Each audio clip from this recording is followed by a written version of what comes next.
Les décisions dont voici la teneur ont sanctionné la séance du Conseil des ministres de ce mercredi 3 décembre 2025, présidée par le chef de l'État, M. Patrice Talon. S'agissant des mesures normatives, mise en place de la commission chargée de la toponymie et de la mémoire nationale.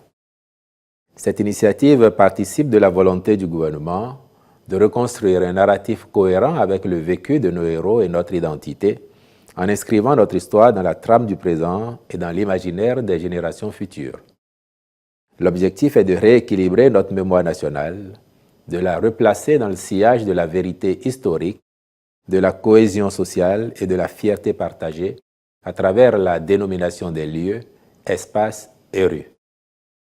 Elle permettra, par ailleurs, de renforcer l'élan de renaissance mémorielle et identitaire de notre pays dans la continuité d'actions emblématiques telles que le retour de biens culturels, l'érection des statues de Bioguera et de l'Amazone, la construction du monument aux dévoués dans le jardin de Mathieu à Cotonou. La commission pluridisciplinaire constituée aura pour mission de proposer, à travers une démarche scientifique, historique et inclusive, une nouvelle cartographie du Bénin en ce domaine, une géographie de la mémoire et de la dignité retrouvée. De façon spécifique, elle veillera notamment à identifier les lieux à rebaptiser, constituer une base de données documentée des toponymes valorisant les figures et événements marquants du pays, assurer la cohérence entre les nouveaux noms, l'histoire locale et la mémoire nationale, impliquer les collectivités locales, les institutions éducatives, les communautés culturelles et les chefferies traditionnelles. Proposer des programmes de sensibilisation citoyenne et éducative autour du sens des noms attribués. Accompagner les projets de monuments, musées, jardins de mémoire et espaces commémoratifs dans la continuité du monument aux dévoués. À cet effet, le Conseil a adopté le décret portant création, attribution, composition, organisation et fonctionnement de la dite commission, puis procédé à la nomination de ses membres. Au titre d'autres mesures normatives, ont été adoptés les décrets fixant la procédure, les modalités de conclusion des accords de siège entre l'État et les organisations internationales en République du Bénin, les conditions, la procédure et les modalités de conclusion des accords de siège entre l'État et les associations, fondations ou organisations non gouvernementales étrangères, ainsi que les types d'avantages y relatifs en République du Bénin. Les normes minimales de performance énergétique et le système d'étiquetage énergétique des lampes électriques et des appareils électroménagers neufs en République du Bénin, ainsi que le décret portant nomination des membres de la Commission nationale de protection du patrimoine culturel. Au chapitre des communications, en point 1, agrément au Code des investissements. 2 sociétés sont éligibles au régime des investissements spécifiques.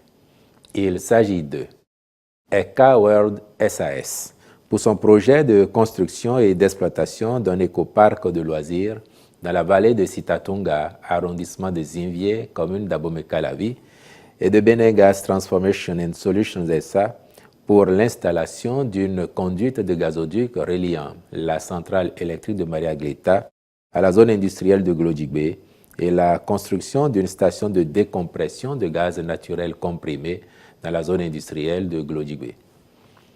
La réalisation de ces 2 projets va impacter positivement les secteurs touristiques et industriels autant qu'elle contribuera à la création d'emplois décents. En point 2, mission de maîtrise d'œuvre complète dans le cadre de la reconstruction des centres hospitaliers départementaux CHD de l'Atakora et de la Donga. À la suite d'un audit réalisé en 2018, il a été recommandé de reconstruire le CHD Atakora afin de relever la qualité des infrastructures et subséquemment celle des prestations au profit des usagers. Quant au CHD Donga, mis en service en 2014 alors que le chantier était inachevé, il nécessite une mise aux normes pour assurer la disponibilité du paquet de services essentiels.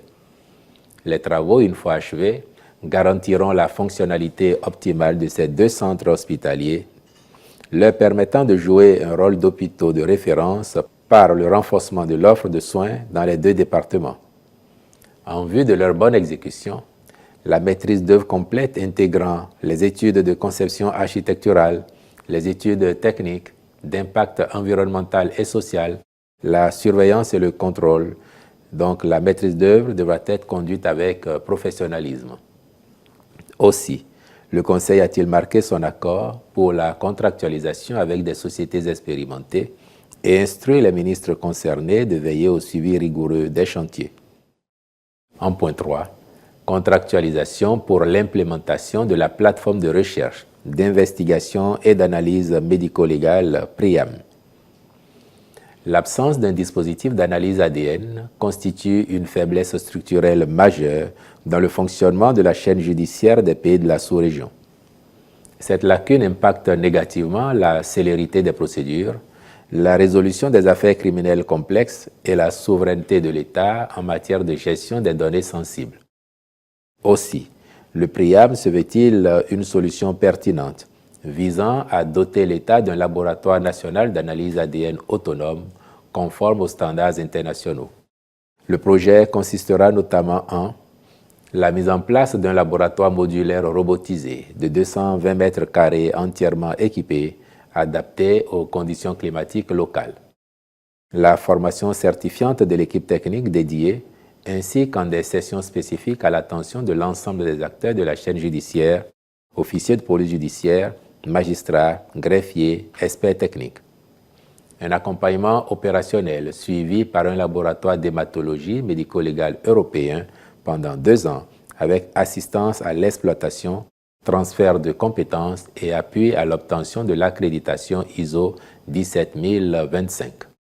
Cet ensemble intégré a l'avantage d'assurer la pleine opérationnalité du laboratoire au bout d'1 an et l'accréditation internationale à l'issue de la 2e année.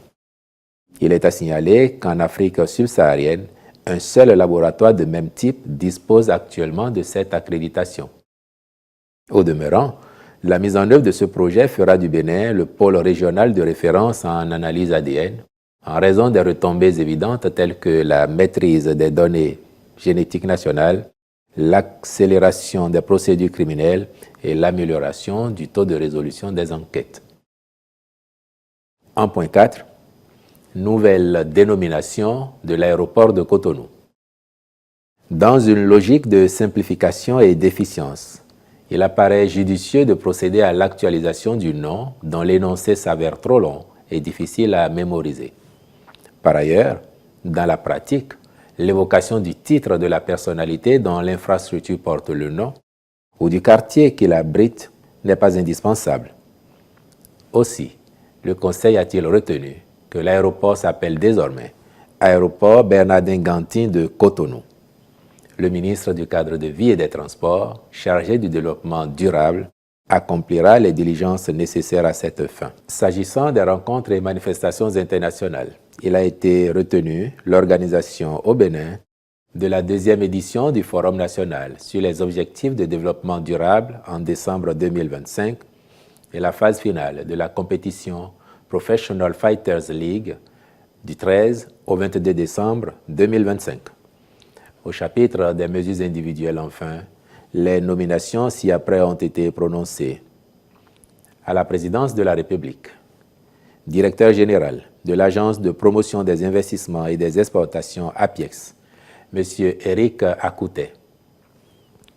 Au ministère de l'Économie et des Finances, inspecteur général des régies financières, M. Kokou Angelo Agoinou. Au ministère de l'Intérieur et de la Sécurité publique, conseiller technique à la sécurité, contrôleur général de police, Enoch Marcel Omonlola Laourou, je vous remercie.